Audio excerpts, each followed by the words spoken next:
ঢাকা সিলেট মহাসড়কে দিয়ে একবার অধিগ্রহণ করছে ভূমি শাখা। এই শাখা বিগত ডিসি সাহেব ছিল ফাসিস্টের দূষক।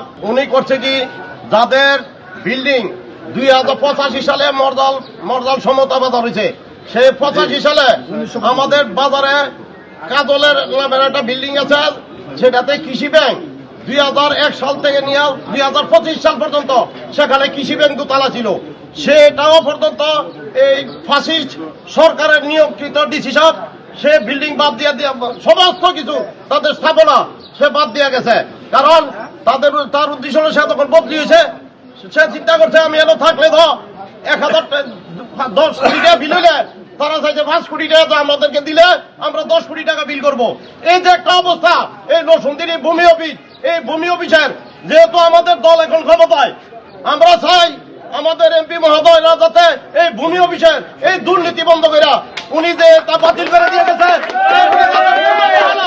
72 ঘন্টার ভিতরে যদি সেটার ফয়সালা না হয়, ঢাকা সিলেট মহাসড়কে একটি গাড়ির চাকাও করবে না। সরকারের যতগুলা উন্নয়নমূলক কর্মকাণ্ড আছে সবগুলা উন্নয়ন কর্মকাণ্ডে আমরা জনগণ হিসেবে আমরা সবসময় সাড়া দিয়ে আসতেছি।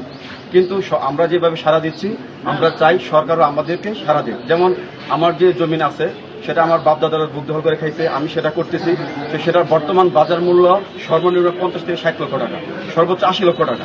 কিন্তু আমরা দেখতেছি একটি কুচক্র মহল আমাদের এই অধিগ্রহণ করে নিয়ে তারা একটা নামমাত্র মূল্যে আমাদেরকে মূল্য দিচ্ছে, যে মূল্যটা নিতান্তই কম।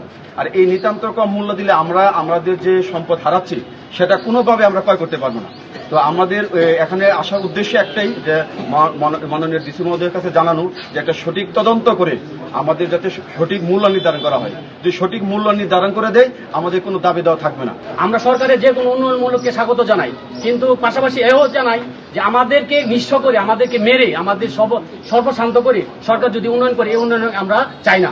আমরা এখানে যারা ভুক্তভোগী, আমরা বর্তমান বাজারে মর্যাল বাজারে এক ডিসিম জায়গার দাম সর্বনিম্ন 50 লক্ষ থেকে 60 লক্ষ টাকা। কিন্তু তারা করছে কি, তারা মোজা রেটে নাকি আমাদেরকে মূল্য নির্ধারণ করছে। তাহলে এক ডিসিম জায়গার দাম হবে 5 থেকে 6 লক্ষ টাকা। আমাদের যেখানে এক ডিসিম জায়গা কিনতে 50 থেকে 60 লক্ষ টাকা লাগে, আমরা যদি এখানে 5 লক্ষ 6 লক্ষ টাকা দিয়ে আমরা কিভাবে করে বাঁচবো? আমরা চিন্তা করে দেখেন। সরকারের একটা মহল, কুচক্রী মহল চাচ্ছে যে আমাদেরকে এই ইয়ার থেকে বঞ্চিত করা, সবাইকে আপনার ওই বাড়ি দেওয়া হয়েছে, তাদেরকে বাগান আছে, বাগানের একটা বেশি। আমরা সঠিক ন্যায্য মূল্য চাই, এবং যার কারণে আমরা আজকে ডিসি মহোদয়ের এখানে আসছি, যাতে আমাদের সঠিক মূল্য এবং আমাদের সঠিক ক্ষতিপূরণের ব্যবস্থা যাতে করা হয়।